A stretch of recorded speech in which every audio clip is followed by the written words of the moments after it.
దేవునికి స్తోత్రములు. ఈ వర్తమానం ఉంచిన నా సహోదరి సహోదరులకు ప్రభువైన యేసుక్రీస్తు వారి పరిశుద్ధమైన నామములో శుభములు. ఈ సాయంకాల ఆశీర్వాద ప్రార్థనకు మిమ్మల్ని ప్రేమతో ఆహ్వానిస్తూ ఉన్నాం. ఈరోజు వాక్యాంశము, నీకు దేవుని గురించి తెలుసా? వాక్య భాగము కీర్తనలు 34వ అధ్యాయం 8వ వచనం. దేవుని వాక్యాన్ని చదువుదాం. యెహోవా ఉత్తముడని రుచి చూసి తెలుసుకునండి, ఆయనను ఆశ్రయించిన నరుడు ధన్యుడు. మనలో చాలామంది దేవుని గురించి విన్నాము. మనలో చాలామంది దేవుని సన్నిధికి వెళ్ళి ప్రార్థన చేస్తారు. మనలో చాలామంది వాక్యాన్ని కూడా చదువుతారు. అయితే ఒక ప్రశ్న మన ముందు ఉంది, నిజంగా ఆ దేవుని గురించి మనకు తెలుసా?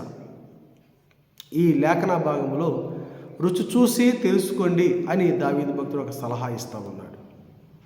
వాక్యం చదవడం వేరు, ఆ వాక్యములో ఉన్న అనుభవాన్ని అనుభవించడం వేరు. పాటలు పాడడం వేరు, ఆ పాటల్లో ఉన్న దైవత్వాన్ని అనుభవించడం వేరు.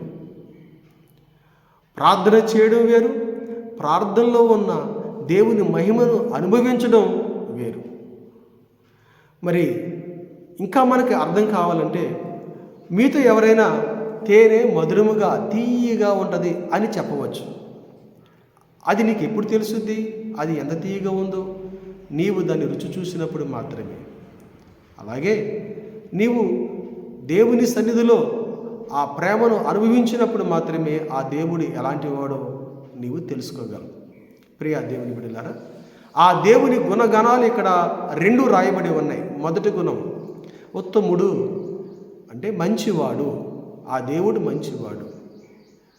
కొన్ని సందర్భాల్లో మనకి ఇబ్బంది, శ్రమ, బాధలు, శోధనలు మనము భరించాలనేవి అనేకమైన శోధనలు మన ముందు ఉన్నప్పుడు మనము దేవుని ఇలా ప్రశ్న వేస్తాం, నిజంగా దేవుడు ఉన్నాడా? నిజంగా నీవు ఉన్నావా? దేవుడా నీవు ఉన్నావా? ఉంటే నాకు ఈ శ్రమ ఎందుకు? నాకు ఈ కష్టం ఎందుకు? నాకు ఈ శోధనలు ఎందుకు? అసలు మానవులకి, మనిషికి నాకు ఈ శోధన ఎందుకు వచ్చింది అని మనం ప్రశ్నిస్తాం. మనలాగే దావీదు భక్తులకు కూడా అనేక శోధనలు, అనేక శ్రమలు ఎదుర్కోవాల్సిన పరిస్థితి వచ్చింది. ఆ పరిస్థితి వచ్చినప్పుడు దావీదు భక్తుడు ఇలా అంటున్నాడు, నా దేవుడు, ఈ దేవుడు ఉత్తముడు, మంచివాడు. ఎందుకు ఆ మాట అంటున్నాడంటే, తన శ్రమల్లో, తన కష్టాల్లో, తన బాధల్లో బలమిచ్చిన దేవుడు ఈ దేవుడే. ప్రియ సహోదరి సహోదరుడా, ఈ దేవుడే, దావీదుకు బలమిచ్చిన దేవుడే ఈరోజు నీకు బలమును ఇవ్వబోతున్నాడు. ఆయన నీకు ధైర్యం ఇస్తూ ఉన్నాడు. నువ్వు ధైర్యంగా ఉండు. ఆయన బలము ఇచ్చి నిన్ను బలపరిచే దేవుడిగా ఉంటాడు. నీ శోధనలో, నీ శ్రమల్లో నీవు మరి విజయాన్ని సాధించేటట్టుగా ఆయన నీకు సహాయం చేస్తాడు. యోహాను సువార్త 10వ అధ్యాయము 11వ వచనంలో మనం ఒక మాట గుర్తు చేసుకోవాలి. నేను గొర్రెలకు మంచి కాపరిని, గొర్రెల కొరకు నేను నా ప్రాణమును ఇస్తాను అని యేసుప్రభువు వారు చెప్పిన మాటను చూస్తూ ఉన్నాం. అవును, ఆ దేవుడు మంచి దేవుడు, అంటే ప్రాణము పెట్టే అంత గొప్ప దేవుడు, ప్రాణము పెట్టిన దేవుడు. ఈ మానవాళి కొరకు, ఈ మానవాళి యొక్క పాపమును క్షమించడానికి పరలోకమును వీడి మనిషి అవతారమును భూమి మీదకి వచ్చి ఆయన రక్తము కార్చి ఈ మనిషి పాపమును క్షమించాడు.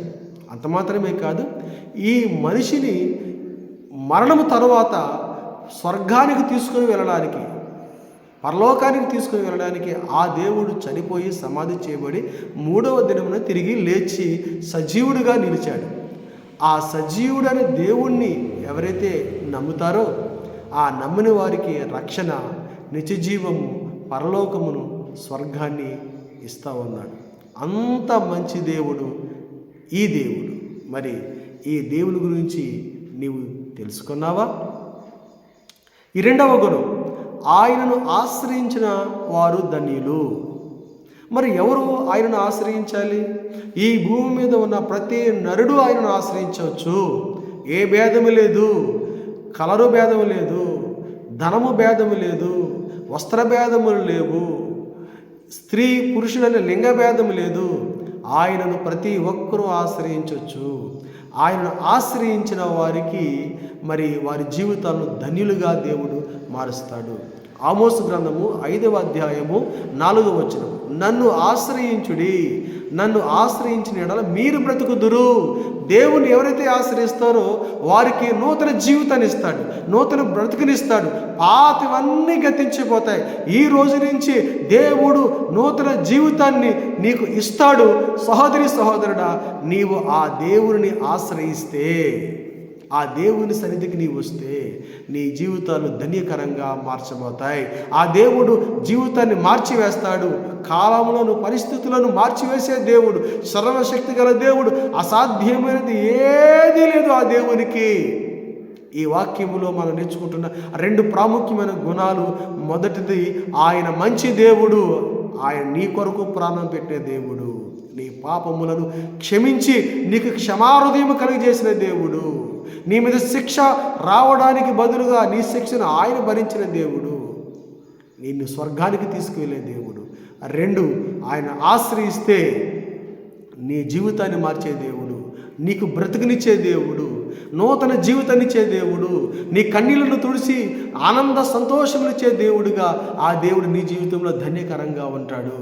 ప్రియ సహోదరి, ఈ సత్యం నీకు తెలుసా? నీ దేవుని గురించి నీకు తెలుసా? అయితే ఎందుకు దిగులు పడతా ఉన్నావు? ఎందుకు విచారిస్తూ ఉన్నావు? ఎందుకు బాధపడుతూ ఉన్నావు? ఆ దేవుని సన్నిధికి రా. ఇదే అనుకూల సమయము, ఇదే రక్షణ దినము. నేడే దేవుని సన్నిధికి వచ్చి నీ తప్పులను పొరపాటును ఒప్పుకొని ఆయన ప్రేమను పొందుకో, ఆయన క్షమాపణ పొందుకో, ఆయనను ఆశ్రయించు. మీ జీవితాలు ధన్యకరంగా మార్చుకో. దేవుడు అలాగూ మిమ్ములను ఆశీర్వదించునుగాక. ప్రార్థన చేద్దాం. తండ్రి, మీకు వందనాలు. ఈరోజు ఉదయం నుంచి సాయంత్రం వరకు మాతో ఉన్నారు. మమ్మలను ప్రతి కీడును అపాయం నుండి తప్పించారు. ఈ రాత్రి మంచి నిద్ర, నెమ్మది, సమాధానం అనుగ్రహించారు. యేసయ్య నామములో ప్రార్థిస్తున్నాము తండ్రి. ఆమేన్.